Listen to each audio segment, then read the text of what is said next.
retailers are backing away from their requirements for shoppers to wear masks. We'll have more on that. Very good. Van, what do you go? Yeah, also in court updates, we're going to find out about the lottery pick. You might get to go to church if you're one of 50 big winners this Saturday night. Does God pick the winner, or do we have some lesser entity like a second responder pick it? Well, God is in control of the lot, the lot in the lap, but he shouldn't have to be choosing who's going to get the hero. Well, yeah, you would think you could delegate that to some lesser entity.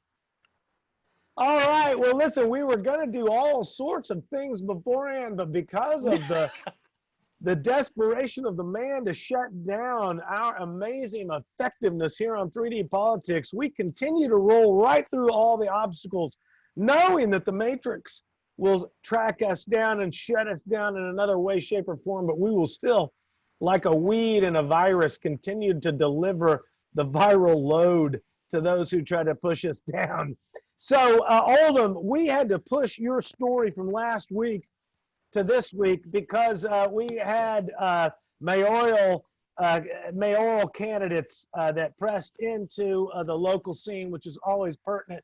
But you've got your finger on the pulse of the constitutional issues and how this botched carjacking and beatdown went wrong here in Oklahoma. Tell us about it from last week. Well, you remember that on the very day that it all came out, that it happened. Remind us. We discussed I have here. forgotten. Remind us of what happened last week when it was. Well, let's go back to June 29th. Okay. The early morning hours. A police rookie stopped a motorist for an expired paper tag. Okay, and because of that paper tag, he stopped the car, got all the information and so forth. A sergeant rolled up behind for support, and or was with him. I don't know exactly how that all came about, but the sergeant was with him, and one thing led to another. They decided they were going to tow the car, and they were going to tow the car. The man objected to them taking his vehicle and did not want to exit the car and surrender the car. The man's name was David Ware, and a scuffle ensued. The police determined to get him out of the car. A scuffle ensued, at which point Mr. Ware was pepper sprayed at least a couple times. He was tasered at least twice, and still managed to keep himself in the car. More details coming out now about more of that scuffle. He ended up retrieving a gun from the floorboard of his car somewhere in there in the melee. And as they exited the car, he took action and presumably in defense of himself, and ended up shooting both police officers, one of whom has passed away. Now, in the last week, new motions were filed. Well, it was last Monday. New motions were filed by the defense who want, of Mr. Ware, who want the video to come out and be shown to the wider public in general. Right. This is important from their point of view because they think that a narrative, a governmental prosecutorial narrative has been laid, and that Mr. Ware has basically been tried in the public and convicted in the public already. And that's what their motion was all about, to try to get that out. In the process, they described some of the video, and some of the descriptions of the video are in direct contrast to the prosecutorial narrative that came out over the first couple days. Right. One of which was that Mr. Ware stood over Sergeant Johnson, who has since passed away, and shot him execution style 3 times. Yeah. Now, and that was that he stood over him and shot him. In other words, he was already shot and down, and stood over and shot him another 3 times. Yeah. Turns out Sergeant Johnson was only shot a total of 3 times and never was just stood over and shot at. At least as the defense describes the video. Yeah. It also describes that Sergeant Johnson kicked Mr. Ware in the groin, kicked or stomped Mr. Ware in the groin at least 2 times. Yeah. While Mr. Ware was basically anchored against the door pillars, his feet out on the sidewalk, his hands against the door pillars, and in that case, the sergeant who was standing in the doorway was kicking him back into the car, basically kicking him in the groin in that position. That's what was described. So we have some completely contrasting things. The other thing is, I said on the first night, was that the stop, because licensure is unconstitutional, the stop was unconstitutional, and therefore everything that followed was unconstitutional. That would make the actions of the police officers akin to a carjacking. Okay, And go ahead. No, go ahead. I mean, for the sake of the viewers who are potentially mind numbed to the common knowledge, people are like, nah, why not just comply with the officers and fight this thing out in court? I mean, what did he conjure up a gun out of nowhere, and etc. So I mean, how is it that you can defend the rights of this guy from what you say is a carjacking, when it seems to most people a normal traffic stop? Tom? Yes. If George Floyd would have just laid there and complied, would he still be alive? Not asking you to use logic here, David. The logic, you know. But what I'm saying, how's a person supposed, solutions, what I keep, everybody tells me every week, you guys, you complain all day long. I say, that's what I'm good at. They say, you just seem like you lament. I'm like, I'm a professional lamenter. And they say solutions. I'm like, solutions? So how is it that again, when a guy like this, is how do you fix this problem and keep a guy like that from shooting people? Well, what you do is, first off, is I have gone back and looked at Mr. Ware's record. Only about half of the things he was convicted for were legitimate crimes, burglaries, thefts, things like that. The rest were drug possession charges. And as you know, I say we have a right. So the problem is the policing and the creation and enforcement of the laws by all members, from the legislature, the governor, through the judiciary, and everyone in between, all needs to be reformed. And that's a true solution. We do need to reform this stuff. The thing is that we, the people, need to recognize that we have a right to be free unless we abuse that right, and therefore deserve to have some liberty deprived from us. The driver of the car, the driver of the vehicle, and I'm not as familiar with this story as you are, so forgive me for being wrong, but I mean, the driver of the car has not been endowed with the authority of the state to check people out. The people who pulled him over, that tried to take his, they tried to take his stuff, and he didn't like it. They were empowered. So we know that sometimes the state will operate in ways that are infringing. But they were not. The power to impound doesn't come, even if you, let's say, in Oldham is making an argument about the constitutionality of the statutes. Oldham is carrying up the more difficult part of this argument. Go ahead. So, but let's, for the sake of this, say, okay, what if the statutes were constitutional? The statutes say that they cannot impound it until he's 90 days past due on registering and paying the taxes. He wasn't 90 days. No. Therefore, it was truly grand larceny. an active carjacking by force, including a beatdown by force, 2-1. Now, Well, now- remember, when the police acted That's good. according to law, and took a man's $10,000 over in Wagner, when the Wagner sheriff's department took this man's $10,000 as asset forfeiture and then did not charge him because they got the $10,000. Remember that the attorney general prosecuted them for bribery. Okay, and they did everything by the law. Right. What David is saying here is, even though they did everything by the law, it's still a crime. And the attorney general recognized it in the case. That was the last act of Scott, what's his name? Went to Trump's administration. Anyway, it was his last act before he left the state. Was he charged the Wagner sheriff, and the Wagner sheriff ended up losing his job. Right, but no, let's be clear. You just made a statement. You said if they did everything by the law. No, if they impound his vehicle before the 90 days, they are breaking the law. Correct.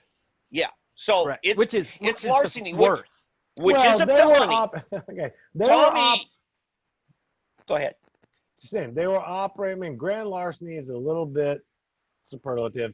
They were operating on. I know. Look, I'm trying to be me balanced. Well, Are you as soon kidding as me? they go, I'm just Well, saying. I'm here's a the thing. flamethrower, Tom. They did. well, here's the thing, guys. Here's the They thing. didn't. We're know. held to the letter of the law. Why aren't they? Why is it just a simple mistake when the police do it? But it's a crime and deserving of fines, punishments, jail time, perhaps, if we do it. But remember, this guy had received no due process. What I'm saying is, this is a long-term, this is a decade-long creation of this problem, where the judicial and justice system let this guy down time after time, who pulled him in there, who this time expected they could give him a beating because he's a former felon, and therefore he wouldn't have a gun. They could whomp on him and he wouldn't be able to fight back. Now, I don't know what was all Let's going get to the through bigger their- issue. The freaking cam. Where is the body cam? We paid in the Exactly. 30s. Where is the body cam? We paid in the 30s for the body cam because it was going to Okay. end the high-speed chase, but we found out that the Right. high-speed chase is so much fun, we don't want to end it. 'Cause Okay. It kills all the Because- ratings.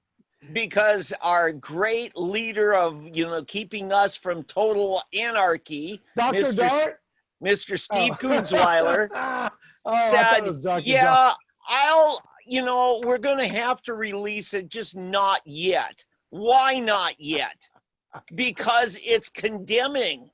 My God, I talked to a fella. He Right. was actually a client who was represented by the same defense attorney, Kevin Adams. And according to the narrative, Kevin was sitting there with the public defender's office staffer who was watching the video, and halfway through just said, I can't watch anymore. This is gruesome. Because they're beating the hell out of this guy. They're beating the tar out of this guy. And all he's trying to do is keep his property against larceny. They're carjacking. Well, I mean, clearly the guy would have been cruising down the road, and had they treated him, with the respect that they give 99% of anybody else, he would have just kept cruising down the road. They were the aggressors. He began to defend according to the story we're hearing now. Yeah, and Tom, and the Oldham. Oldham. well, I was going to say, I might fully have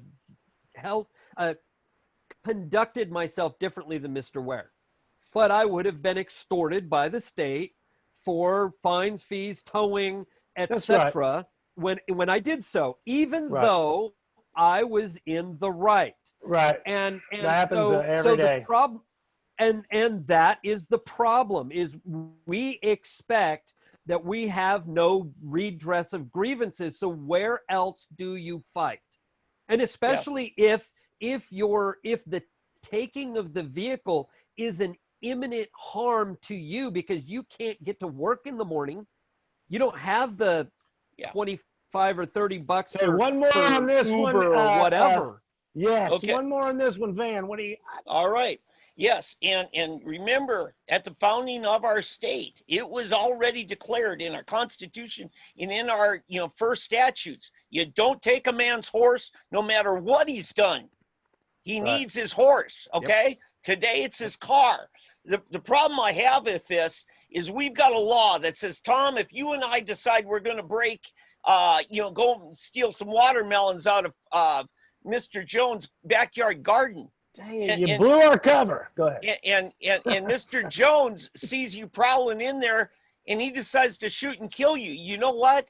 I get charged with your murder because I was involved in a crime when you got killed. Well, let me tell you, the rookie cop who was the one pushing for stealing his car may have to face the reality that he caused through his criminal act, a felony act. There's another cop dead. Well, for sure, I can agree with this. It was the pretense of the authority of the state that caused the death. I mean, the guy was rolling down the road, whatever his, what was it? He pulled over a paper tag infringement. That was the way it started. There was no moving infraction whatsoever. I mean, if you kill people over a paper tag, that's a interesting way to go about enforcing law. Yeah, he's late on his taxes. Which, again, I pointed out last week or a week before, whatever it was. They don't fight crime, they manage crime. And that's what they were trying to do here. They weren't fighting crime. They thought, you know what, we'll manage this guy back through the system, see if we can work him into a couple of more tattoos. But the guy apparently was a pretty damn good shot. It's too bad he wasn't a cop. Because he's a damn good shot with that thing he found on the floor. It's a sad, sad day that we can't have cops fight crime. Yeah. They're out there trying to enforce paper tag rules. It's literally ridiculous. I'm just going to tell people, watch Sooner Tea Party's, their weekly newsletter. The founder, Al Gerhardt, is a client of this defense attorney. And he posted last night that the entire public defender's office had recused themselves on this one because of their relationship with this cop who's still married to another woman. In fact, he shows a picture of a pretty romantic and intimate photo is on Sooner Tea Party's newsletter right now. The fact is we have the footage is available. Is that correct? No. I mean, the footage exists or not? Oh, it exists. It exists, but the judge in the case has forbidden it to be shown publicly. Is because this in Kunzweiler told him to. Because Kunz. In, So polite. in I'm so quite frankly, polite. So, no, this was. where did this this is happen? more to the Tulsa story County? because This was Tulsa County DA, the Tulsa County DA's office, in an ex parte, meaning one-sided, without the other party, without parte party, without the other party, without the defendant there. They went to the judge and asked the judge to keep it out of the public eye, and the judge said okay, and he has since denied the defense motion to release it. Now, you can go to constitutional grounds. I've also put it up on 3D Politics last week. Go read the article. We've got the link to the OSCN page. You can read all the information that we have and start judging for yourself. But there is so much more to this story than all the gushing praise that has come for all members of government and police from all of the propaganda media out there. We are breaking the other side of the story, and we need to have this discussion in Tulsa. Hey, let's solve the BLM problem because it's not racial. It goes across all races, and this is just one more example. That is correct. Yeah. Let's reset for those people who are just now joining us. Tommy McCay here with 3D Politics Live in the altered format because of Facebook's oppression.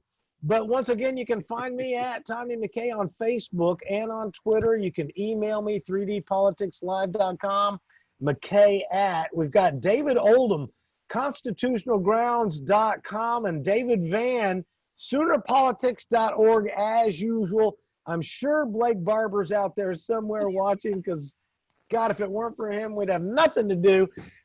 Conservatives are going to move to the Tulsa suburbs. Will we ever have a conservative city council or mayor? Van, what do you got? Yeah, you're seeing it over there in Oklahoma City as well. It's the same thing. Over there, it's people moving down to Moore, moving out to Canadian County, or moving up to Edmond, as they've been for forever. And here in Tulsa, they're moving to Broken Arrow, Owasso, Sand Springs, Glenpool, Jenks, And the problem is, you're left with a bunch of inner city liberals, more and more dominant. And I remember 7 years ago, the former city councilor, Chris Medlock, saying he doesn't think we'll ever have a conservative mayor again. And now we're electing a mayor and a new city council. And we got to ask ourselves, do we ever have a chance? That's really what I'm looking at is I don't know, how's it looking? Well, given my conversation with some of the city council candidates, not real good. And quite frankly, some of them would be considered conservative. But from my perspective, again, constitutional perspective, we must get people involved that are constitutional, because it won't matter whether they're right or left or what they call themselves if they're going to act more tyrannically. Ladies and gentlemen, wow, I'm just going to bring him in.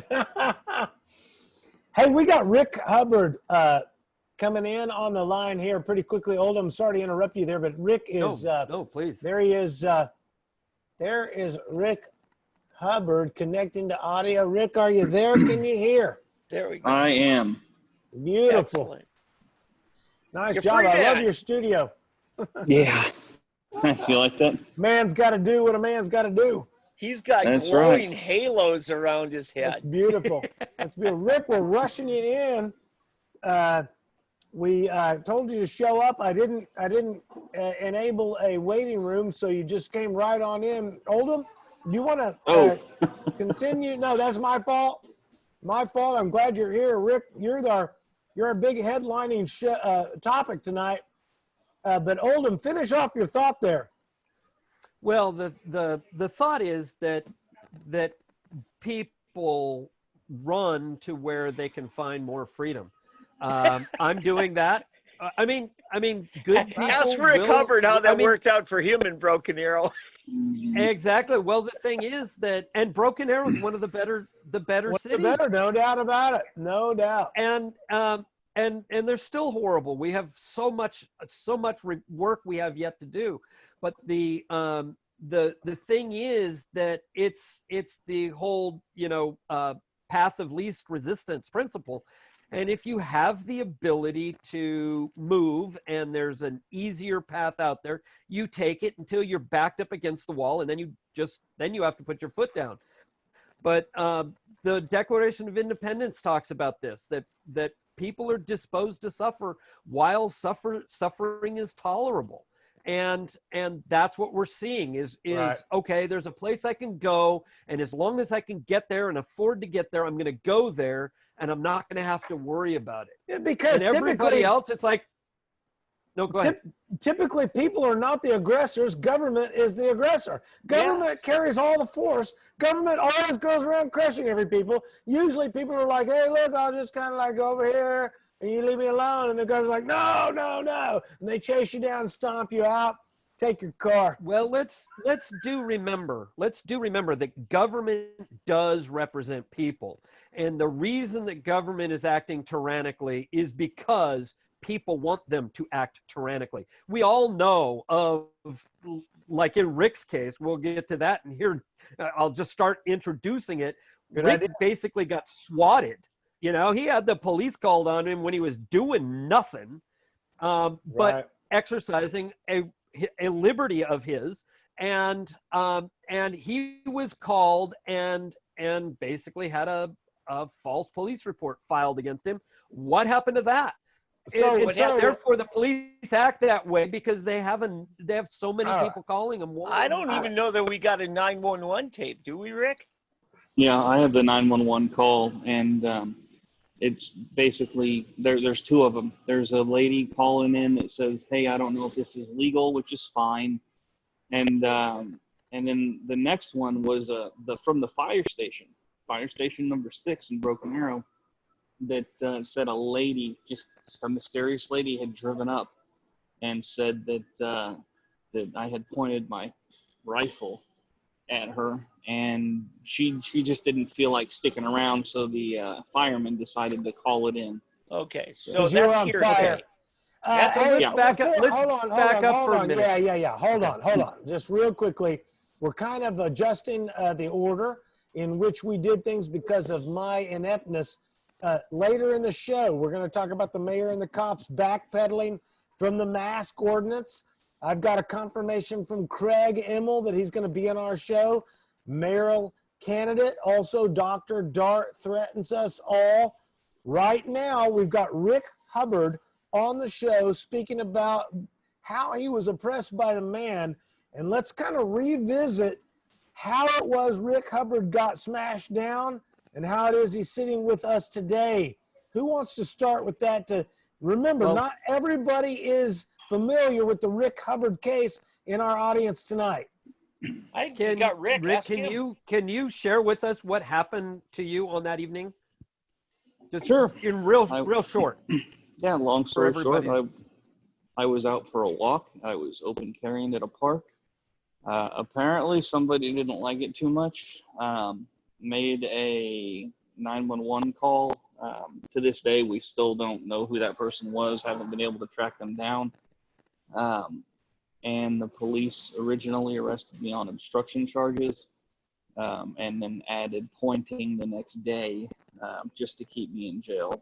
They kept altering the charges to keep me there longer. I was in for about 3 days. Cost me, the bond was $15,000, and I was never charged with a crime, ever. They never could prove that I did anything wrong, and it lasted until the 22nd of this year. Rick, now in the process of your confrontation with the police or them confronting you, David Nambroso, mutual friend of ours, says that they ordered you to the ground. Now, you've been dealing with, I think you had a surgery previous to this, and you're trying to comply and get to the ground, but evidently they were a little impatient, weren't they? What happened? Oh yeah. They showed up and they immediately drew down and were screaming to get on the ground, and I had my hands up and I was confused. I was like, "What is going on?" I asked them, "What's going on? Y'all calm down. I'm a license holder. This is a pistol. Chill out." They knew who I was. I know they knew who I was because I heard it over the 911 call. So they said, "Get on the ground." I said, "Okay, fine. Can I come to the sidewalk so I'm not laying in the mud?" And they said, "Absolutely not." Another officer showed up with a pepper ball gun and said, "Get down now or I'm going to light you up." And I said, "Okay, fine. You guys don't want to listen to reason." I dropped down to one knee and he shot me 15 times. And, oh, man, I hadn't heard that.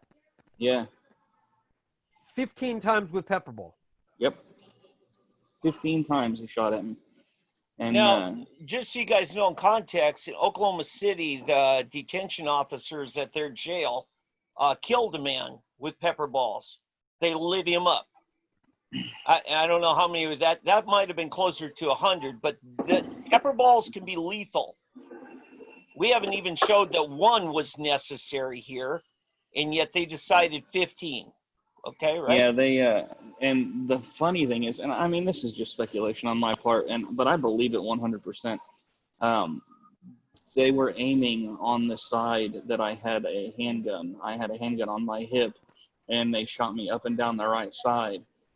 And I feel like they were doing it to get me to drop my hands towards it in pain, so they had a reason to use live ammo. Now that's an advanced chess move.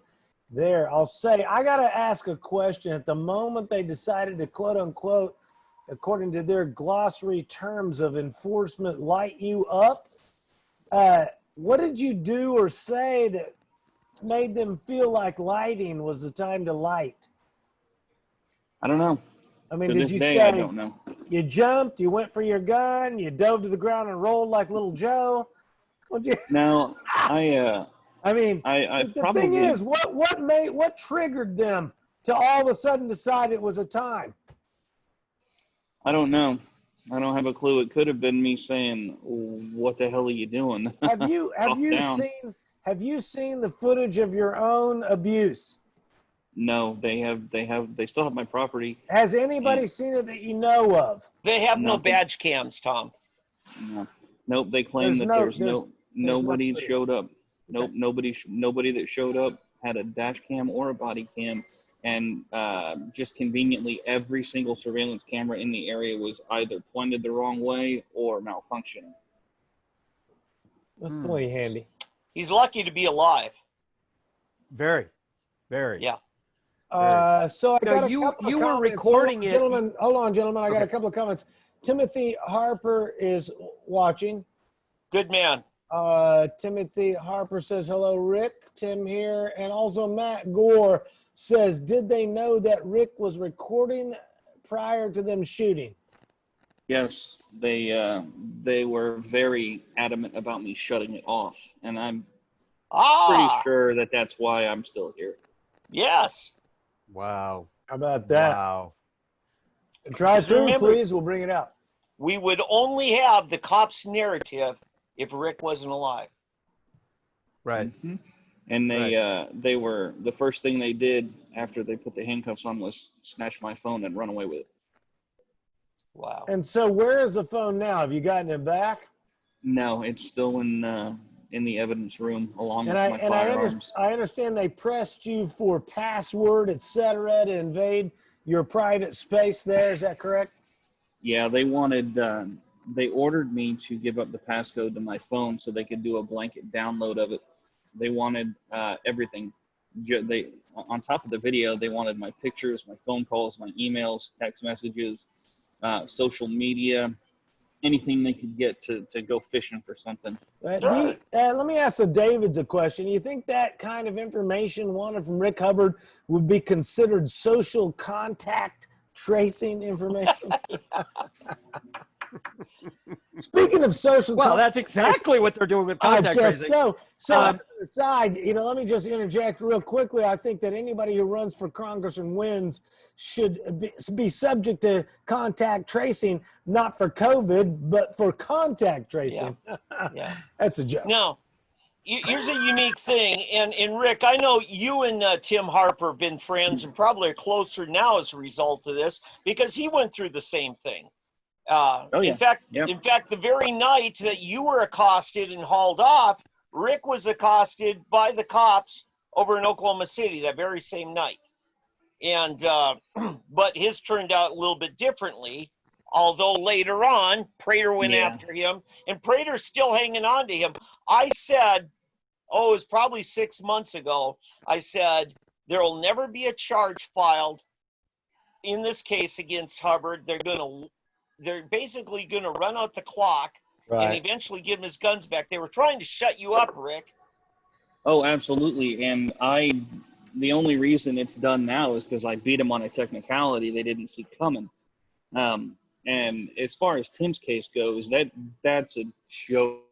That DA should be brought up on charges. I was actually the guy that Tim called in handcuffs. Yeah. When they got me. Let me ask you this. That's a problem when you're both in handcuffs and you're calling each other. Right. No. Like he was in handcuffs being picked up for it on the warrant, and he called me. Yeah. So let me ask this. Are you, in fact, a current member of a tribe in good standing? I am. You are? Okay. So Kunzweiler had the pretense of dropping this under, you being a tribal. No. No, I had to file a motion. Okay, so you filed a motion. Okay. Yes. Okay, my thing is, I think Kunzweiler knew that he had nothing on you, and he was just going to run out the clock. That's what I felt. And I felt like this ruling by the Supreme Court gave him a face-saving way to get out of it by saying, what can I do? Supreme Court took Rick Hubbard away from me. Yeah, I could see it that way, but I don't necessarily know that he was smart enough to think ahead, because they didn't know that I was a Choctaw. They had every intention of dragging this out. When I went to court on the 22nd, it was to be held in contempt and thrown in jail for not giving the passcode to my phone, because the appeals court in Oklahoma refused to rule on my appeal, and they dismissed it, saying that because I hadn't been charged and because I hadn't actually been held in contempt, that it was inappropriate for them to rule. So it was just their way of saying, we're not going to do anything. Right. And so I went to court thinking I was going to jail because I wasn't giving that passcode up.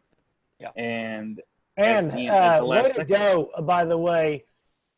You withstood a lot of pressure there not to give up the passcode. That was genuine manhood there. Nice job. Well, Okay. and I think, and I've got to throw this in for our watchers watching, because I know a lot of people are afraid of the government, you know, whether it's the masks or whatever, they're fellow citizens out there. They're afraid of confrontation and so forth. Take a lesson from Rick here that when you just stand for your rights, it often works out in your favor. Sometimes you have to go through a whole lot of work to get it to work out in your favor, but it can work out in your favor. We just have to exert a little bit of, we've got to let go of the cowardice and exert some little bit of fearlessness. Now, you know? I want to explain something. Okay, this is a little bit technicality, and Rick, help me out here on this. Both you and Tim Harper had the same kind of, I guess, bargaining going on by what terms they would drop your bail so that you could, in practical terms, afford to pay bail. And it included you voluntarily saying, okay, hang on to my guns as part of the bail. That's right? That's what Tim did. I at no time agreed to that. That was just the order. The judge just said, this is what you're going to do if you want to get out. Okay. So that was the order. Okay. For me.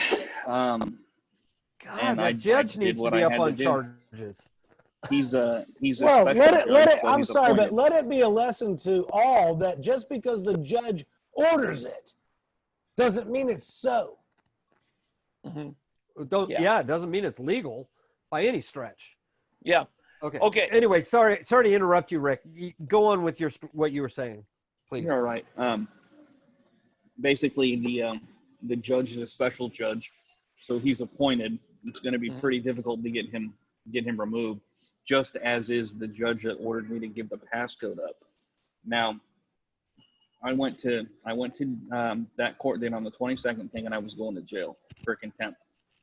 We gave that motion to the DA right there, saying that I'm an Indian, or I'm a member of the Choctaw tribe, and as a result of the McGirt case that came down on the 9th, they don't have jurisdiction. Everything, the warrant has to be quashed, and you guys are enjoined from prosecution. The DA read it, sat back, sighed real heavily, threw his hands up and said, I guess we're done here. And that was the end of it. Well, let me say this. Love it. Here's a technicality in Rick. I know you got legal counsel on this. The interesting thing between you and McGirt said, I am a Creek Indian. This is Creek tribal land. Therefore, you have no jurisdiction. Now, in your case, you're saying, I am a Choctaw Indian. This is what? Creek land. How does a Choctaw have special rights in Creek land that the state can't interfere? As far as I know, the way it works is if you are of any Indian blood and the alleged crime occurs in Indian country, then you're covered. If it's one of the major crimes under the Major Crimes Act, it goes to the federal government, and if it's anything else, it gets kicked to a tribe. So I don't know if they're going to try to kick this to the Choctaws or the Creeks, but I do know that they're not going to stop. They're going to try to get me prosecuted. Okay, but so if you went up to Rosebud Indian Reservation in South Dakota or Mille Lacs Lake Ojibwe Reservation, you get the same treatment I wouldn't, but you would. I would think so. That's going to be a problem for a lot of us who think the 14th Amendment means equal justice under the law for all of us. Yeah, and I can see where you're coming from, and I kind of agree with it. But the way the courts are looking at it is, you're not in Oklahoma. You're in basically Lesotho. Yeah. Is to South Africa. So, I and I don't know I guess that's it. I don't know how it's going to work in the future. Because remember, Right. those of you who studied Oklahoma history, Oklahoma became a state in 1907. In 1906, the 5 civilized tribes wanted to join the Union as the state of Sequoia, and they were rejected. So what we've got basically is Supreme Court saying, yes, this is the state of Sequoia, if you will. This is a problem, and we haven't worked it out. And the ramifications are much broader than the Major Crimes Act would say, because they weren't getting you on a major crimes. No, they were just punishing me because they didn't like what I was doing. They're playing And- little chess games because they're so far ahead in the power game against people like us that all they need to do is, look, they're not fighting crime, they're managing it, which means they got to draw out and pretend crime every time they can. So they see a guy going fishing and they're like, look, let's pretend a crime and draw it out. It's absolutely ridiculous. All they're doing is pretensing a crime to validate their existence. That's all there is. You didn't do anything. You're walking along. They found a grandma to call the fire department on a guy who's not even on fire. It's absolutely ridiculous. Yeah. All right, let's finish this thing out, boys and girls. I got people chiding me on the line. Okay. Greg Garber, I have a question, Rick. Do you know how long they can keep this going before you can finally get all your stuff back? Because they can't keep it for indefinitely. It belongs to you. Your phone, even though that's now out of date. No, but it your was 3 weeks phone, old when they took it. Okay, well, you barely never out of responded date. to my but, email, Rick. and then your guns and all of that. When are what are we looking at, and how can you go about getting all that stuff back? Well, the statute originally said they had 3 years to charge me. I don't know what it is that they're going to try to kick it to Indian court, and I know they're going to hang on to my stuff if that's what they're going to try to do. They're going to hang on to my stuff and try to get the Indians to prosecute. That said, to get my stuff back, I have to make a request to Broken Arrow, which I will, and then I'll give them probably a couple weeks to return my stuff, and if they choose not to, then I'll file a motion with the court to force them to give it back. Okay. Right. And as far as my handgun licenses go, I need something to provide the OSBI with saying that the charges have been declined. I have the minutes saying that they don't have jurisdiction, but apparently that's not good enough. And the DA is still telling them that they haven't declined charges, even though they've already acquiesced to the fact that they don't have jurisdiction. Mm-hmm. So Okay. I don't get the game they're playing. If I could, I want to give just a little advice in front of the Facebook world and online. Rick, this has got to become a political issue. This has got to be something that the delegation to our state capital, from whether it's Dean Davis, TJ Marty, all of them, they need to be able to be the champions for the people against big government. And the same's true in the city council of Broken Arrow. You're in the middle of election season right now. And I'm saying, man, people, you got to get with Rick. We got to start demanding of these people in office that they're going to keep the deep state from imposing this kind of tyranny on us. And we got people knocking down statues and burning down Portland, and they're attacking a guy like Rick Hubbard for going fishing. We got a damn problem around here, people. And if you can't see it, you're going to have to wake up. It is absolutely 100% ridiculous. Rick, I appreciate your ability to withstand the oppression from the man. the ability to not give up your password. It takes a lot of guts and stamina.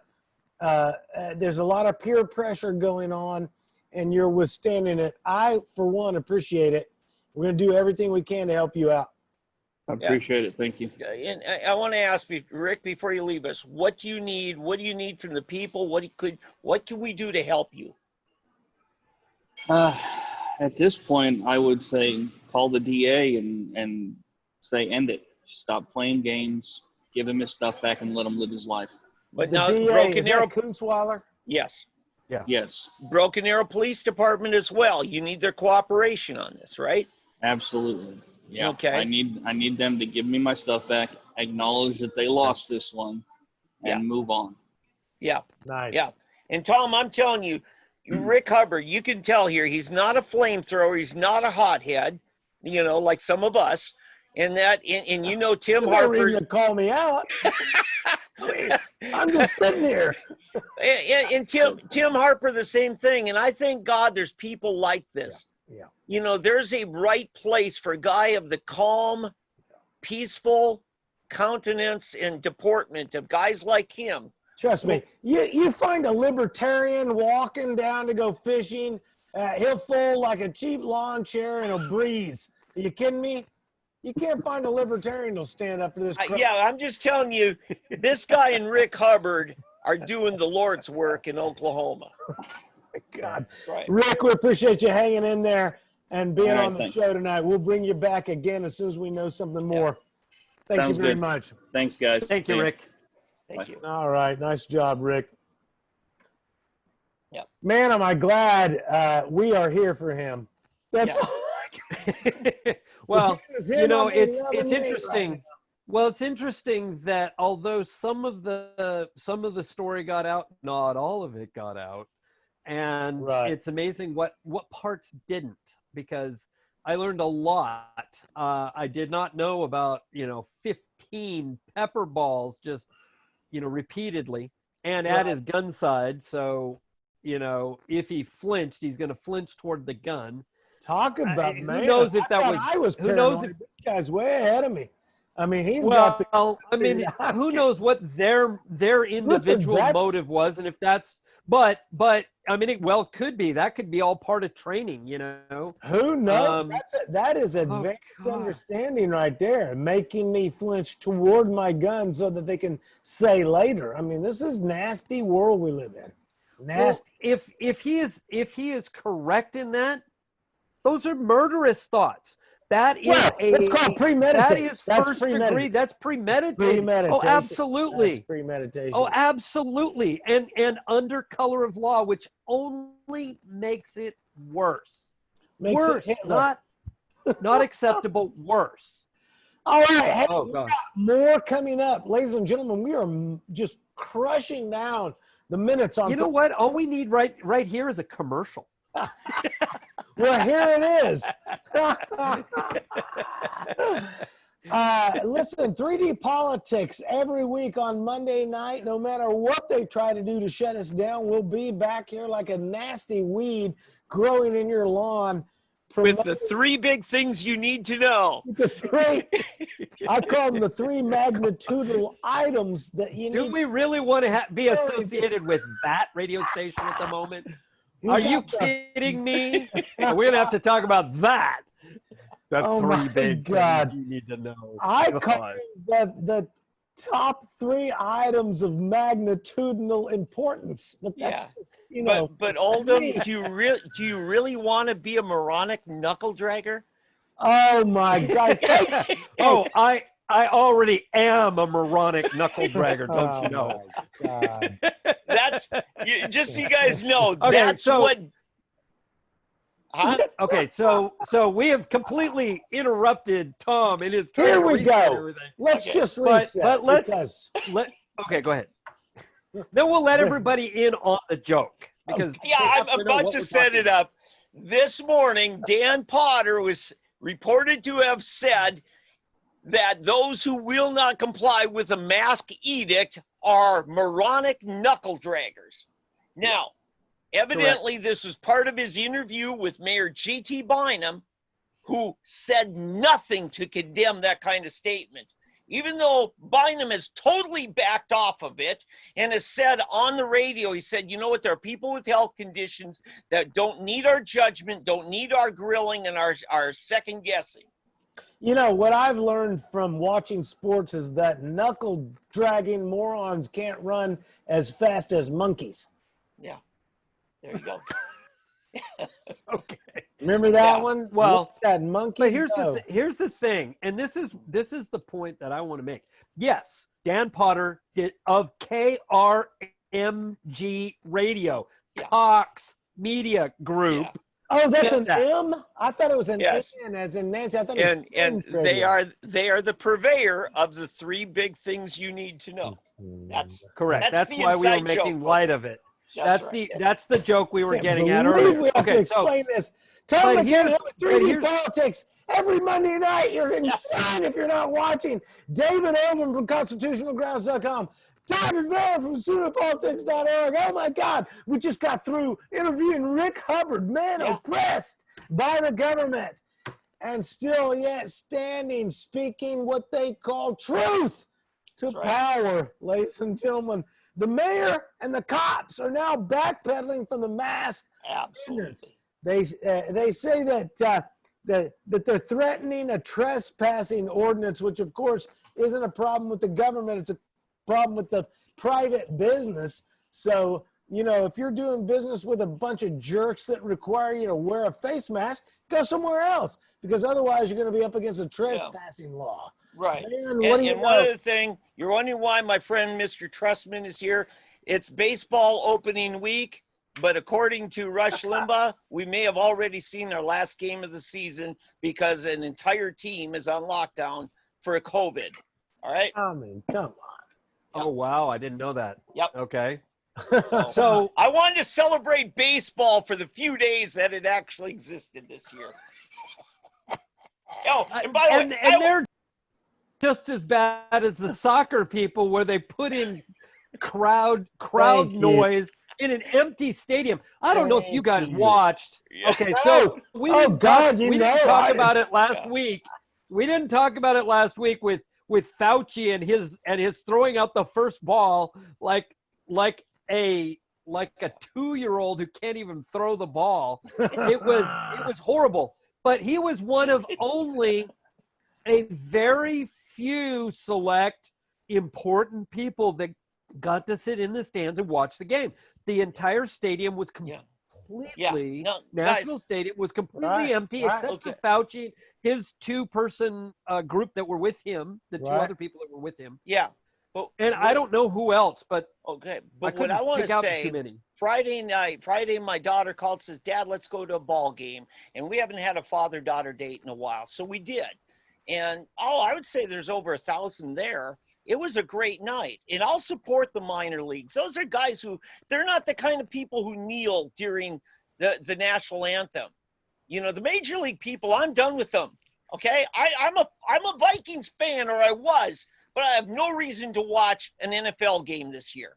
Oh, They're yeah. going to have to earn me back.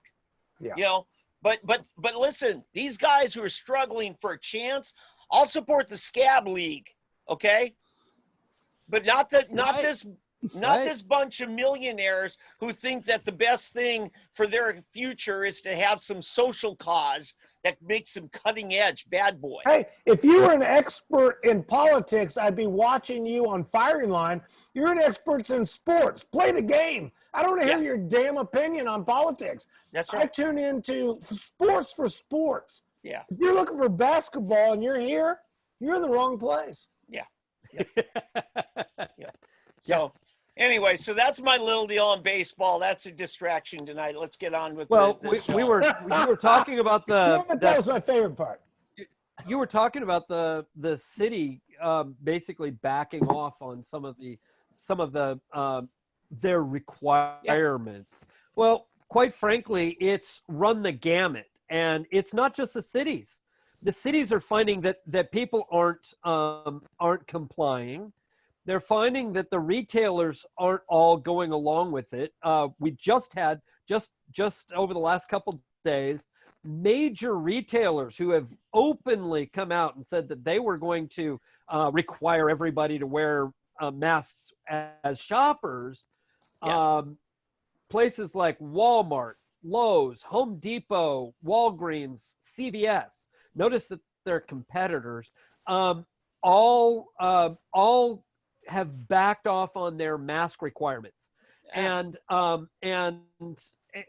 famously so. And it's necessary because, let's face it, these cities have imposed these requirements on these retailers. And the retailers feel it, and if they're national, they feel it on a broader scope. Oldham, let's give some credit where credit's due here.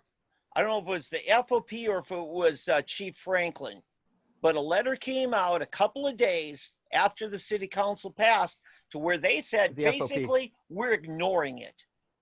That's it. And then the mayor, now they said the only thing close to it would be if a business has it as their rule that you got to wear a mask and you don't, the business has a right to say, fine, then leave. Just as they have a right. Yeah, just as they have a right to say nobody comes in here unless they're wearing OSU orange. We don't take crimson and cream at this store. Okay? They have a right to do that. And if you don't, they'll say... They have a right to say, if you have a skin color we don't like, you can't get... Well, that's a protected class with the federal law. Okay. Yeah, see, we have rights and then we have special rights. No, okay. Okay, so anyway, what they said is, if that business doesn't want you there, and they have a right to tell you leave the premises, and if you don't, then we will cite you for trespassing. So it's not a mask. It's not a mask law. It's a trespassing ordinance. And it's been the law since statehood. Trespassing isn't new. Well, but here's the thing: is a lot of these places are being forced by these licensing agencies, and here we go back to licensing again. We go these licensing agencies, and this leads right into your DART story, where they threaten the businesses that if they don't comply and force this, then they're going to lose their license. And that's how the shutdowns happened this last time around. It was all through licensing. Right. Yeah, and that's why you saw today. I went into 2 different Home Depots, and they got signs everywhere at their front entrance. I mean, it's sign city, but everybody's just walking past, and nobody's paying attention to enforcing it. So the signs are there to show the government, no, we got these rules. Okay, this is exactly like the white and colored signs above the bathrooms and the drinking waters back during the day, okay, when I was a child. I think. And so nobody gave a damn what color you were. There was a drinking fountain, but to comply with federal law, they had to have the sign. That's all it is. It's a pincher move, and the government force pushes the capitalist businesses against their own consumers by pressing them into these federal laws and state laws of ridiculousness. Yeah. Yep. Yeah. And it's just like the sales tax. Tom, when you buy something, you owe the sales tax, not the merchants, but they make the merchants enforce it on you. Actually, the way they word it is that the merchant owes the sales tax, but may collect it from the consumer. Now, here in Oklahoma, they actually do it differently. They say that the merchant owes the sales tax and shall collect it from the consumer, which is weird. But federal doesn't, or other states don't do it that way. It's all I'm talking about in Oklahoma, because Oklahoma says if you buy something from another state, technically that's interstate commerce, and that is sales tax free. But Oklahoma says as a resident, you have to, when you file your annual state income tax, you have to pay that tax that is your sales tax to our state, even though you bought it from another state. Okay, so, but when you buy it in state, we make the merchant collect it from you. And the merchants, it's never the merchant's money. And because they get prosecuted for not paying it, saying that wasn't your money. That was the people paying their taxes, and you're stealing somebody else's. However, if somebody breaks in your store at night and steals all the money, you don't get to say, hey, I'm sorry, I got no sales tax because it all stole. They said, no, you're responsible for it. So wait a minute, you said it wasn't my money. Somebody broke in here and stole the state's money. But they don't count it that way. You get screwed both either way. It's like a school teacher. They have 100% liability and 0 authority to do anything about it. Yeah. Say, do you want to move into the Dr. Dart story yet? I mean, is that what we're going to do? It kind of ties in here, you know. I would say that this would be a good segue. Yeah, because because I want to try to share. Okay. Yeah. And so I want to talk about how it is that Dr. Dart threatens organizations, small businesses, individuals, and employees, singular employees. That is, one person at a time. Dr. Dart and his secret police can take you out of a big business. And remember, he's also coming after organizations. Any organization. What kind of organization? I used to run a comedy troupe. That's an organization. And Dr. Dart with his secret police, they call them contact tracers. And all they got to do is say, you are a witch and your organization can't operate anymore. And the way it works is, and I got to listen to how much, if this properly shares, you'll hear how much authoritarian tyranny comes through in 1 minute of an unelected bureaucrat. But he's annexed the power to interfere with the privately contracted personnel of larger companies enforced by the minions of the unelected. Dart associates inconspicuously dubbed the contract tracers, okay?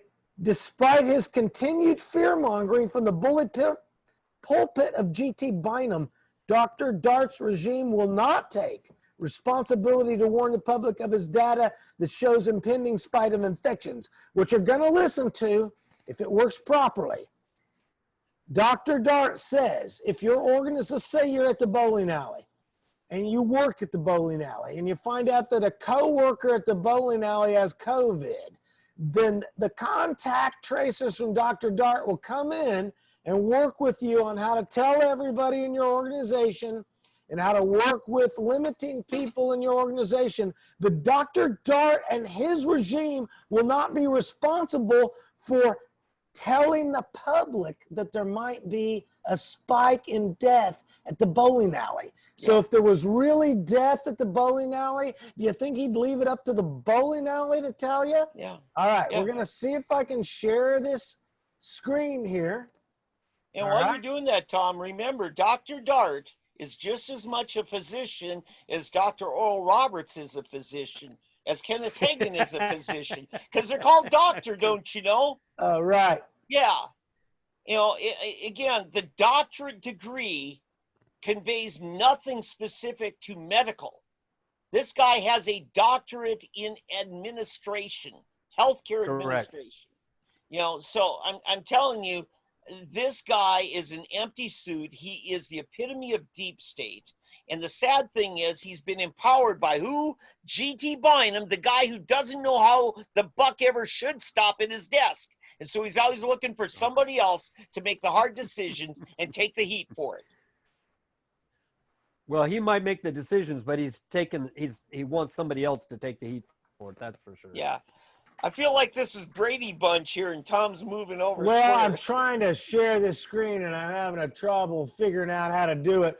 Let me read you the quote from Dr. Dart, July 23, 2020. He says, quote, if a business or organization has a positive case, a representative from the Tulsa Health Department will call individuals at the facilities that have been exposed to a confirmed case to assess the risk and make a recommendation, including isolation and or quarantine. Continuing the quote, Dr. Dart says, that is done in collaboration with a positive case through contact tracing.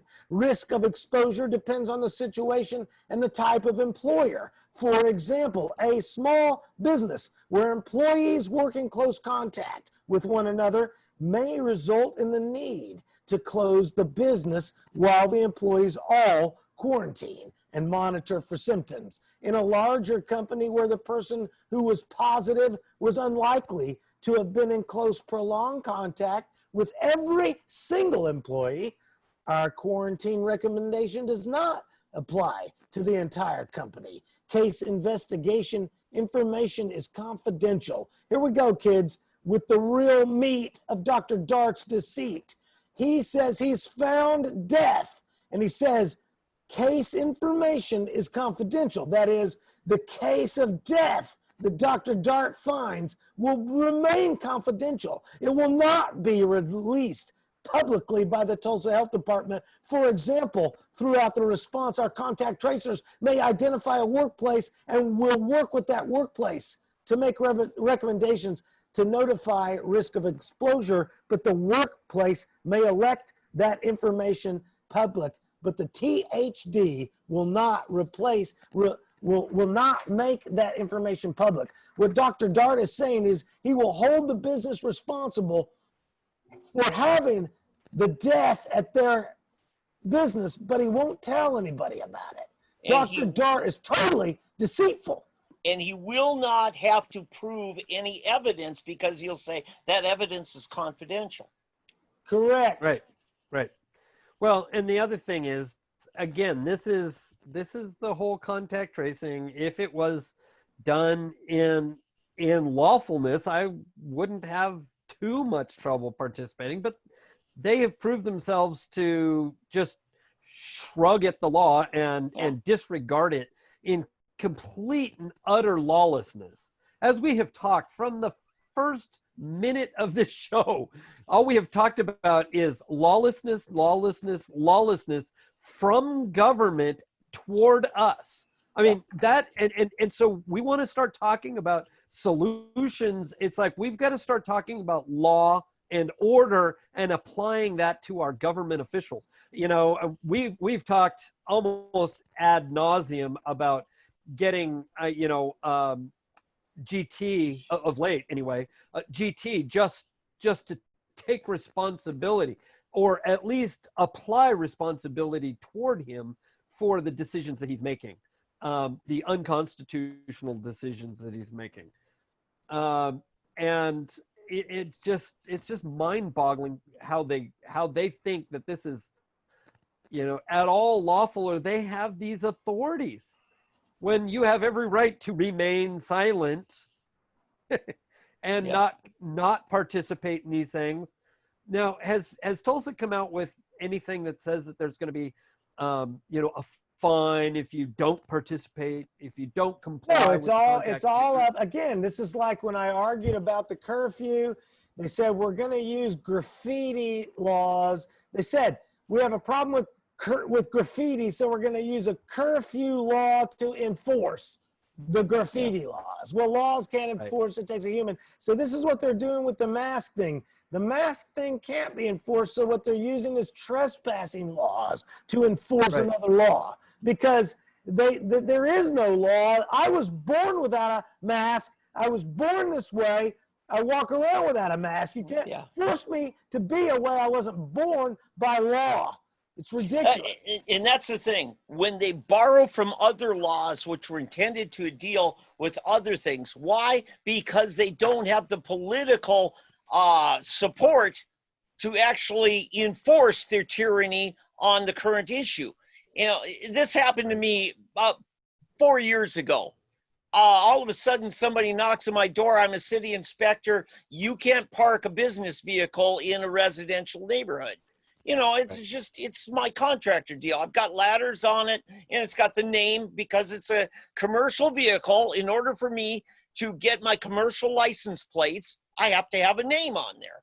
And I pressed him. I went down to City Hall. I fought it. The guy said, listen, here's why we have to do this. Because there's a fella over here in another neighborhood that drives a tow truck, and every third weekend it's his night to be on call. He says, and he fires up that big diesel tow truck in his neighborhood at 2 in the morning, wakes everybody up. That's why we can't have commercial vehicles in residences. And I said, that's what's called a disturbing the peace, and he should be prosecuted on that. They said, yeah, but nobody can catch him at 2 in the morning because they're asleep, so this is how we're doing it. And so I said, well, there's my neighbor with the taxi cab. And I said, are you going after him? Here's my other neighbor who's a real estate agent, and she's got her own realty thing. I said, are you going after everybody or just guys with ladders on their trucks? You know, and really that's what he was doing. He was going after trucks, and because my van constituted a truck, he went after me. So this is where they will take an existing law and try to bastardize it and exploit it to go after something that they can't get the legislature, or in our case, city council, to pass. Well, and just for our listening audience, take this information and it's like, what can we do with this to create solutions? Because we're not all, we 3 or 4 are not the, you know, all-knowing solution masters. That's where we require the 3.5 million Oklahomans and the 350 million Americans to join us in recognizing the problem and come up with good, lawful solutions. Because obviously our elected leadership has no clue as how to do it without violating David's rights, you know, to just park his vehicle in his own driveway. And I had the same problem in Oakland or in California. The same identical problem. And it's stupid because it's like, it's my driveway. This is actually my place of business. I work out of here. So why can't I park a car? Because you said not to? I'm sorry, I'm an American. Yeah. And I get to do what I want as long as I'm not harming anybody else. And you can't prove that I am. Yeah. So shut up and go away. Mm-hmm. And I hope that everybody else would start doing that, because as soon as we all do that, they lose their power. Yeah. So you know what happened? When he saw I was putting the screws to him and I had a little bit of political connection, he said to me, he says, look, I have a duty to come back and inspect you sometime in the next 2 weeks. He says, I don't know what's parked in your garage. I said, oh, okay. So for the next 2 weeks, I parked it in the garage. And he said, problem went away, and he went on his way. And he never came back because I pushed back a little bit. Well, and here's the thing. Some people don't have garages. At least you were able to put it in there. But you probably had to pull the ladders off in order to fit it. Yes, I did. Which meant a lot of work for you every single day to comply. Yeah. And that's the junk that we've got to end. They don't have the right just because they got a ticket book. And here again, it's because of some deep state guy, some bureaucrat who wanted to go beyond what the law said and try to exploit it. Sort of. There was a snitch in your neighborhood as well. Oh yeah. Yeah, but he's dead now. Like your van, and therefore, no, this is how they all come about. No, I had a friend who was code compliance in LA City, and that's how they all come about is snitching. Yeah, Tom, here's who it was. It was my next door neighbor, and he didn't like that I was parking my car where it was a little bit tougher for him to get in his driveway. He wanted me to park about 10 feet away from his driveway, right? But I was following the law. So not only did he do that to me, but he called the state locksmith agency to get me on operating a locksmith business without a license. Why? Because I painted somebody's bathroom, and in order to paint the trim, I had to take the doorknob off, you know, with the little doorknob off. When I put the doorknob back on and had a lock, that constituted doing locksmith work without a license. I kid you not. The state locksmith agency called me and said, take that off your website, because it said doors and locks. Does this guy have a detective license? Because he needs one if he doesn't. He's dead now. Good He's job. dead now. Good job, Van. I'll never turn you in. No, I'm telling you, when the cops finally found his dead body, which had been rotting in his house for 3 weeks, they come to me and said, "What do you know about this guy?"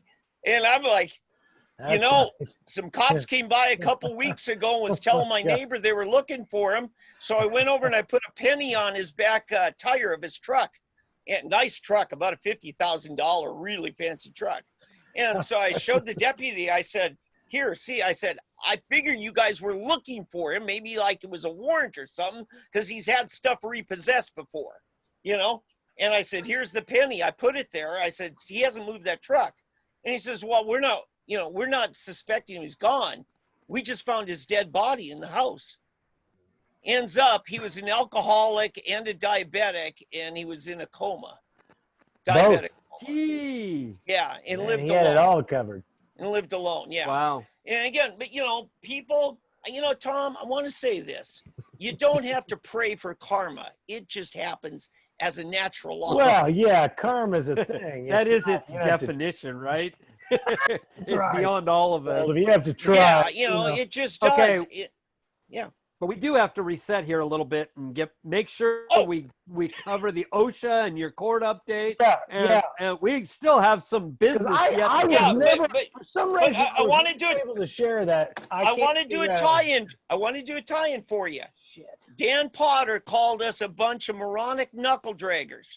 Okay? Why? Okay, I'm a knuckle dragger. Okay, Moron. because listen, Well, we know you are. Thank he's you. he's assuming that that's the kind of attitude in intelligence.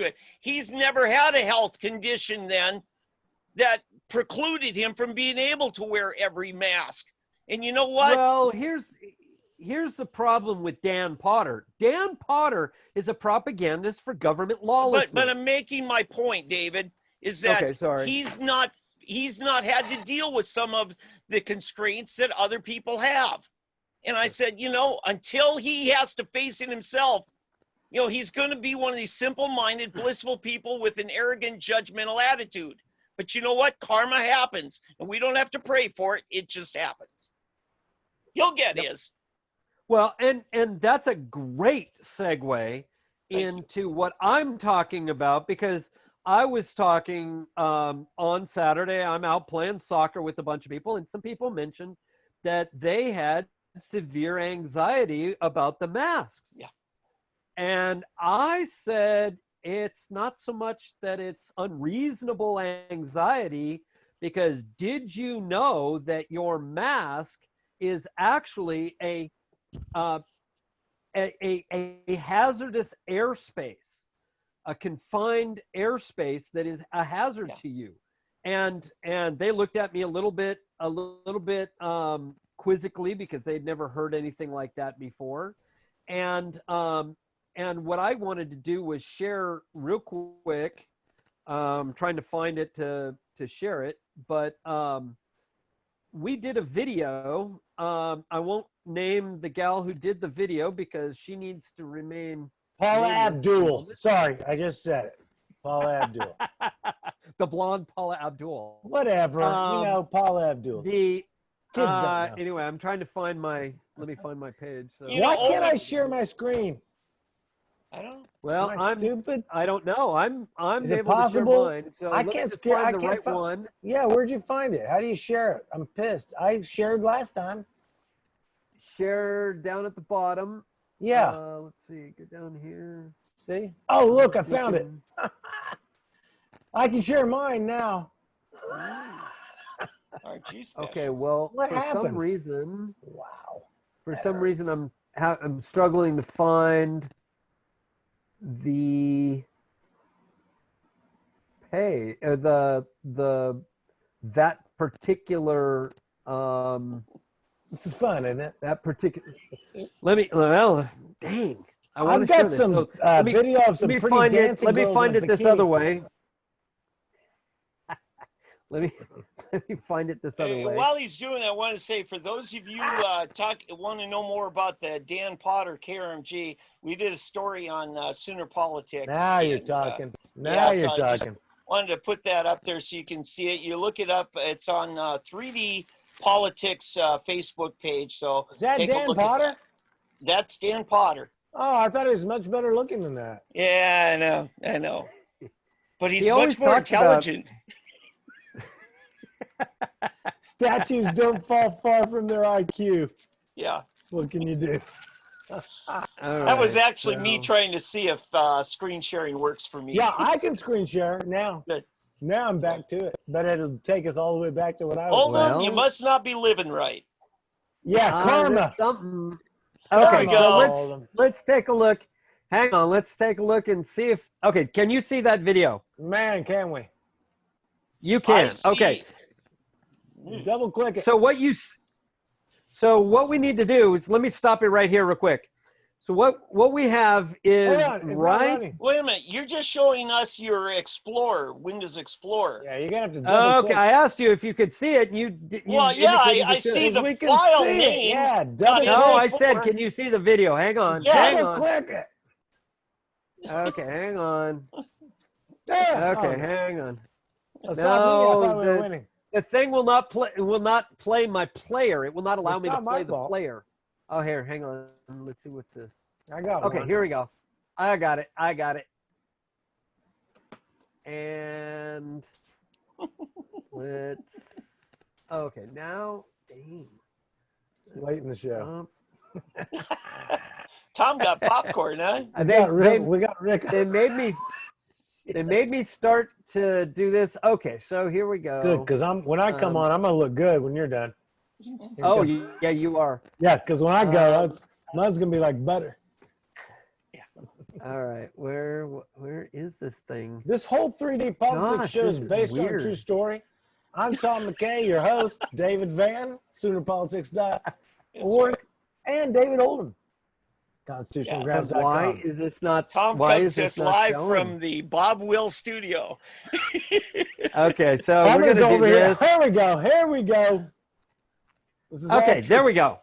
So you should be able Yeah. to see the video up right there. Okay. So what I want you to see, what I want you to note, is look in the right in the lower right hand corner of the meter. You'll see it says 20.5. That is Okay. the percentage of oxygen in the air. Okay. This is what the gal is holding here is an oxygen meter. It's actually a 4-gas meter, and it does things like carbon monoxide or dioxide, hydrogen sulfide, and low explosive level for going into an enclosed space. So And this device calculates how much air is sucked out of the room when her beauty walks in. Is that what they do? No, I mean, well, Oldham. no, what you're gonna hear in a second when I start the video, is you're gonna hear a little vacuum sucking sound, and that is the device, the meter pulling in oxygen from the ambient air.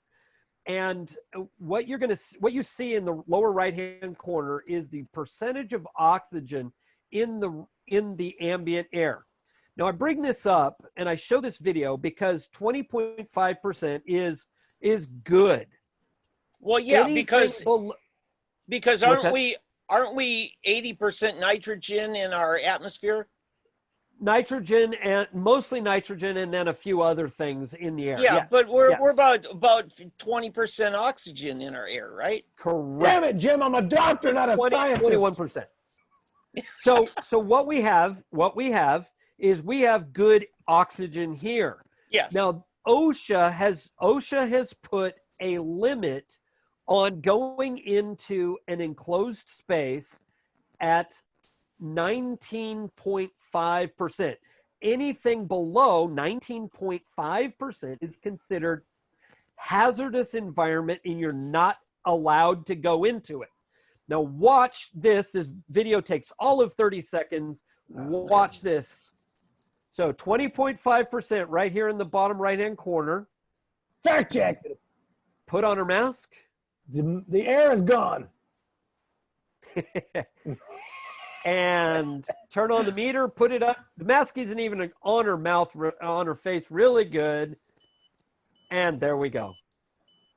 And if you look at it right there, 18.5%, and it climbs Death. from there. Freaking death. So here's the here is the point, and that is that we have anybody, and now I've seen a bunch of these videos. Anybody who is wearing a mask, and even if it's just a single covering of your mask, is an OSHA considered Violation. hazardous space violation. Every single one. So every single worker out there who has to wear a mask is by definition in a hazardous enclosed space, and there is reason for that anxiety to have that mask over your face. It's not. Go ahead. I was just going to say, you've actually set me back up. So the idea here is that the mayor of Tulsa, G.T. Bynum, has ceded his authority to a county guy named Dr. Dart, unelected, to enforce rules that are in violation of OSHA. Is that correct? Oh, yes. Okay, so now absolutely. let me try to share this screen if I can. We're going to see if this works. This is 1 minute from Dr. Dart, if it works. Can you guys see that? Yes. Yeah. And so here is the 1 minute that I quoted where he threatens small businesses, large businesses, and singular employees. This is important because we've heard misconceptions that people are being kind more than once if they test positive more than once. That is false. Are you hearing it? If a business or organization has a positive case, a representative from the Tulsa Health Department will call individuals and facilities that have been exposed to a confirmed case to assess the risk and make a recommendation, including isolation and quarantine. So the government comes along to recommend out of nowhere. Anybody could come along and say that business. And it's like witch hunting. And so Dr. Dart, the pricker, gets to come along and say, oh, you know what? We found out one person in your organization has tested positive. And so now here we come and here he goes. That is done in collaboration with the positive case through contact tracing. Secret Risk police. of exposure is dependent upon the situation and the type of employer. For example, a small business where employees work in close contact with one another may result in the need to close the business while the employees are quarantined and monitored. He just threatens right here to close down all small businesses. He says if you're a small business and they get to decide, see, it's forced group association, they'll decide whether your business is small enough. And if they decide, if you're small, that means every employee is subject, will close your whole business down. Now, here he talks about large employers where he's going to single out certain employees that he doesn't like. For symptoms. In a larger company where the person who was positive was unlikely to have been in close, prolonged contact with every single employee, our quarantine recommendation does not apply. So he applies a harsher, stricter universal discovery against smaller businesses. But if you're in a large business, he'll single out the one employee he doesn't like that hung out not with everybody, but the other people that employee hangs out with. But Tom, the big employees have huge law firms that can fight it. Yeah, but the big the bigger employers are working with the government to get rid of those people who want to exercise their freedom, furthering with the minute of Dr. Dart tyranny. Yes, the entire company. Case investigation information is confidential and will not be released publicly by Tulsa Health Department. For example, throughout the... Okay, he just said if we find out your company has death running around at your business, Dr. Dart won't tell anybody. He has the data that proves you've got death in your business, but Dr. Dart isn't going to warn anybody. Right. Okay? And he doesn't have to prove anything. You have to take his word for it. And it's all done through secret police, like Fahrenheit 451. You turn your friend in over there at the bowling alley, and all of a sudden the person who runs the bowling alley has no idea why they're being shut down. It's the same way I got run off of Facebook. So what's the solution for this? Well, the solution is for every county worker to call OSHA. And if you go to Constitutional Grounds or go to 3D Politics, it's up there. go to my article that I posted today and call OSHA. They will transfer you here in Oklahoma. They'll transfer you to Oklahoma City. Start leaving messages. They have not returned my phone call. I left them a phone call. 4 or 5 days ago. Yeah. Now we need to inundate them so that they are forced to then get out and also call media and say, hey, OSHA's not dealing with this. There's all of this going on. I have been told that the video that we just watched of the testing under the mask, that those videos have supposedly been all banned by Facebook as false, as false news. So I don't know. Here's my concern on this. Bynum set this up over a month ago. He made sure we all knew that he told Administrator Dart. I'm not calling him Dr. Dart anymore. Administrator Dart, right, or Director Dart. Commandant. Yes. He said, if it gets bad, I will take your word for it, and you'll get your emergency powers, your mask mandate. Okay? Right. And so then when Bynum finally got his ordinance, he said he has to because he gave his word to Mr. Dart. Right? Representing Mr. Dart instead of representing the people who elected him. Now, here's what I want to say to that. There was a great interview I think it was Thursday or Friday. Barstool Sports founder Dave Portnoy talked to Trump, Rose Garden. And they were talking about Fauci. And, Trump says, listen, Fauci's a really nice guy, easy to work with and everything. I don't have a problem with him as a character, but he's been wrong, and he says, I can't always go with what he says. That's my job. But what's going on here in the Tulsa area, in the city of Tulsa, is we've got somebody who abdicated all the tough decisions to some bureaucrat. It would be like Trump saying, Fauci, you're in charge now. Anything with masks or quarantines or anything, you're God here. That's what's going on. It would be nice if G.T. Bynum would pretend that he's making his own decision and say, based on the information I got. But no, he simply says, Dr. Dart says we can't. Dr. Dart says we can. We do whatever he says, even though he's unelected.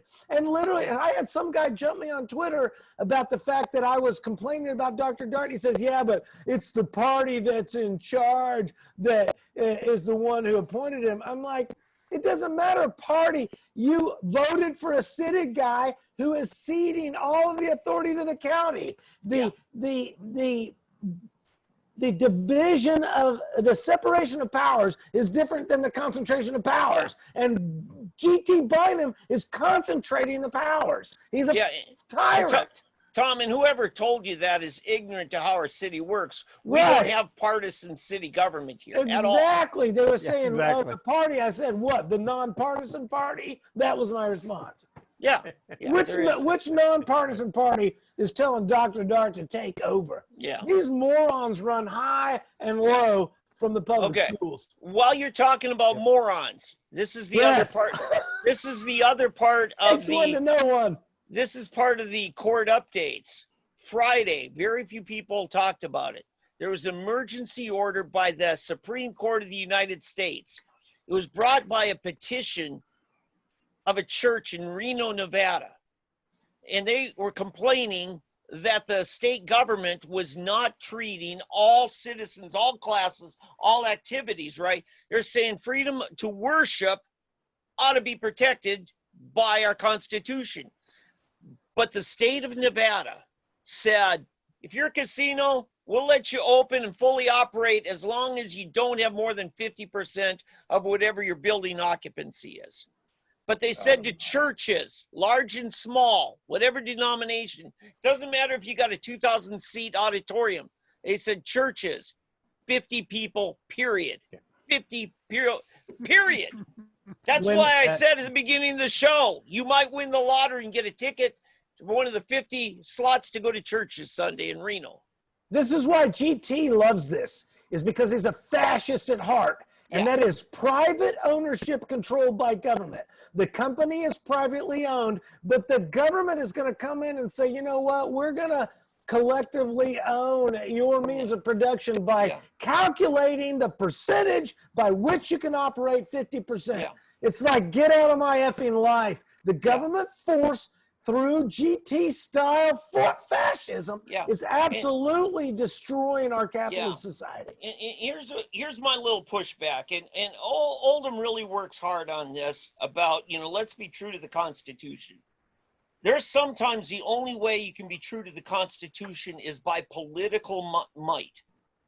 And this is one of those situations where we've been sold out by our Supreme Court on a 5-4 decision, emergency order. The majority didn't even write a majority opinion on this.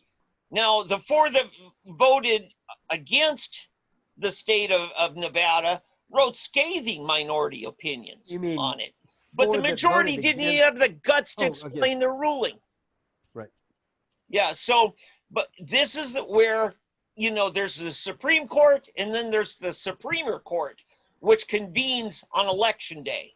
We, the people, will be the Supremer Court. I love how the people go ahead, Oldham. Well, I was going to say, in complete agreement with what you just said, but we also have to, as we the people, we have to remember that the members of the Supreme Court are only there in a time of good behavior. It's a lifetime appointment, but only during a time of good behavior. They obviously are not in good behavior when they're voting for things like this, which is not equal protection, not a complete violation of the First Amendment. And so we have to start considering, what are we going to do to force the ouster of these bad judicial actors? And it's not just at the Supreme Court, it's at the federal and state courts in all levels. What are we going to do to reform our judiciary? Because right now our judiciary is completely lawless. Yeah. So anyway, Tom, I'm sorry to interrupt you. No, that's good. That's good stuff, because the reality is people don't realize that if the Supreme Court comes up with an unreasonable decision, that's not the end of the discussion. There's 1,000 people have come to me and said, oh, the Supreme Court decided the mask based on Marbury versus Massachusetts. And I'm like, well, Marbury versus Massachusetts. Sorry, Jacobson. Marbury versus Madison. Sorry, but the mask thing, they've said Jacobson versus Massachusetts.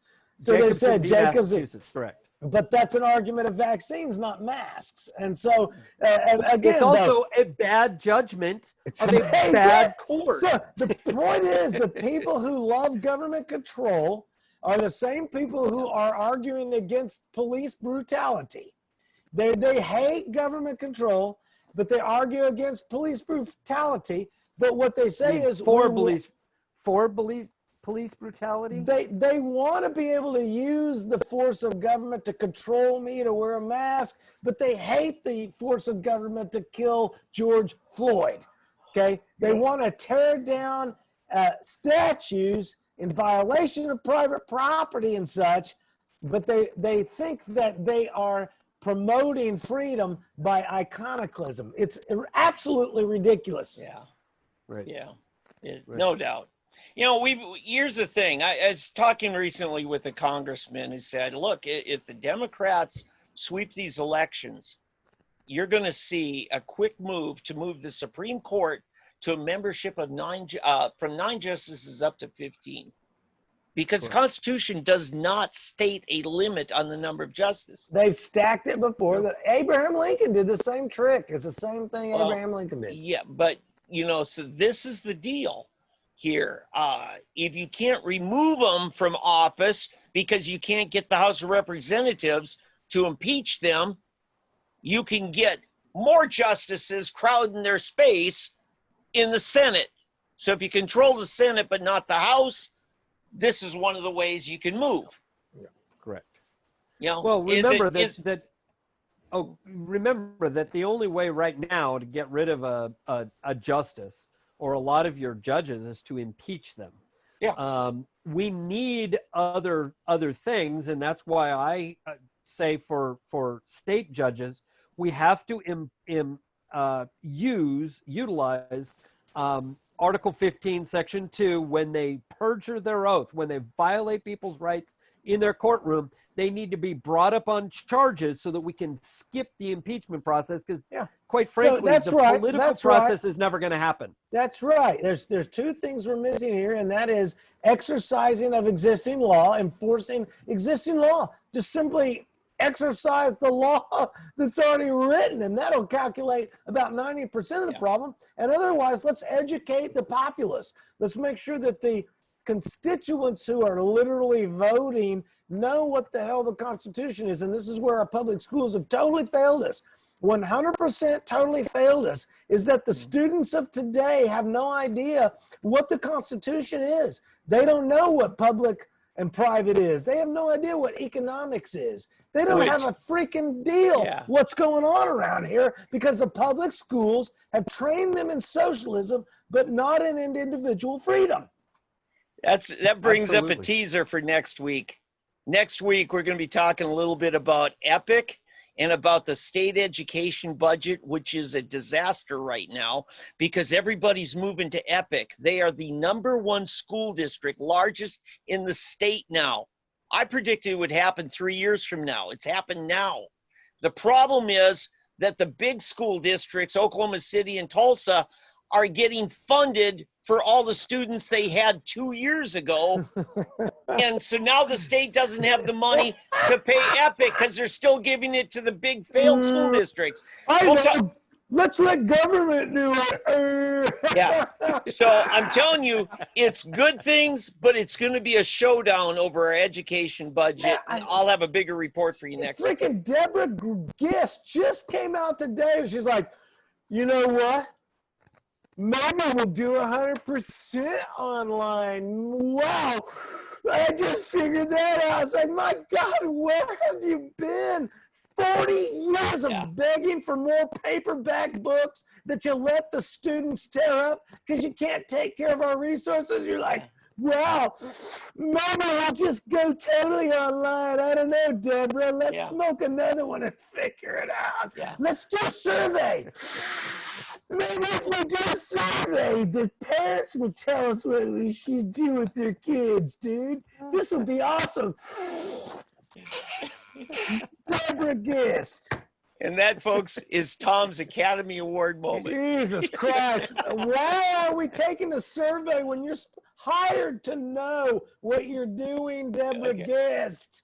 So God. you remember about a year ago, the state superintendent decided to fine EPIC, $500,000? $500,000. They wouldn't even give them a waiver.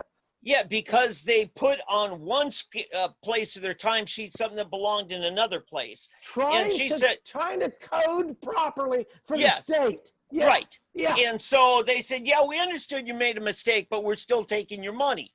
Now, guess who's providing free training to all the school districts on how to do online properly? EPIC is. Guess what EPIC's getting paid for by the state? Nothing. Meanwhile, they're getting fined $500,000. All of a sudden, the news media is like, EPIC is a public school entity. Anyone can. Oh, really? Yeah. Yeah. It's pathetic. So I'm going to be reaching out to the founders of EPIC, and we're going to make sure we got our facts in line, because we're looking at writing an article. Because it may not be headlines now, but I'm telling you, they're not going to be able to pass a state budget unless they fix this, because what we're doing is paying for ghost students at the big schools for 2 years after they leave. Right. And here's the thing, Tom. That's exactly it.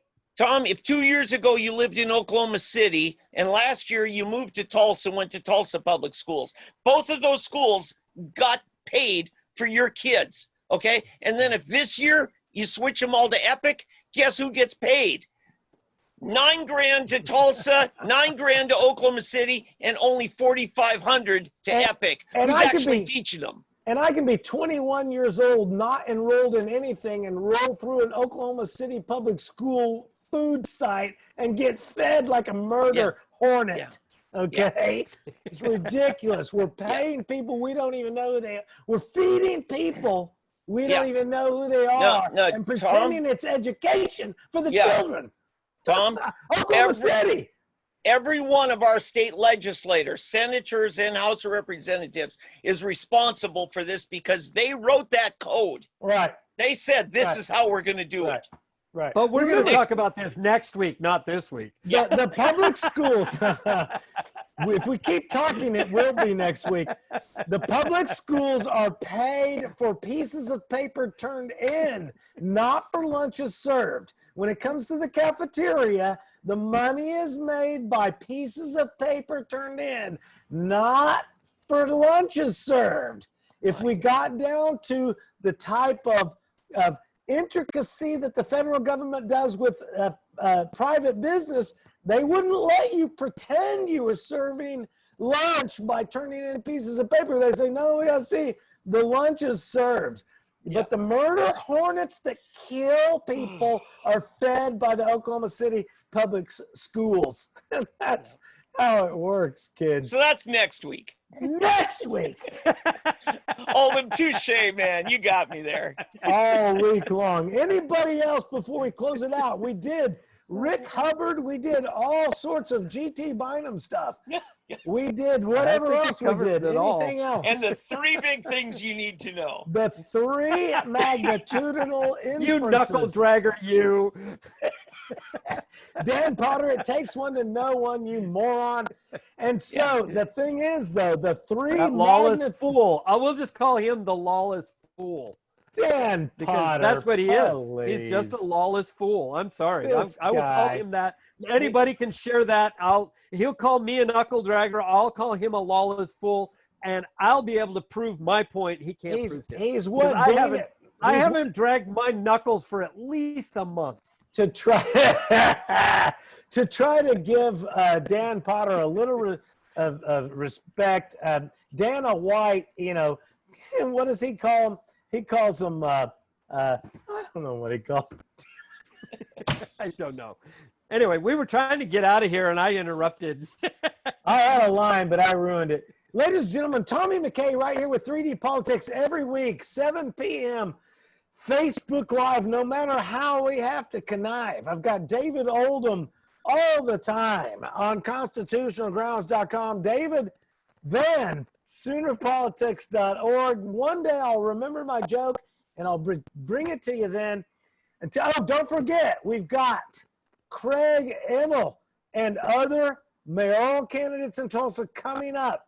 He has Craig Emmel, Move Tulsa Forward.com. He is going to be on our show coming up. So we've got mayoral discussions. David Van, David Oldham, thanks again. Once again, Tommy McCay signing off for 3D Politics. Sure wish I would have remembered that. All right.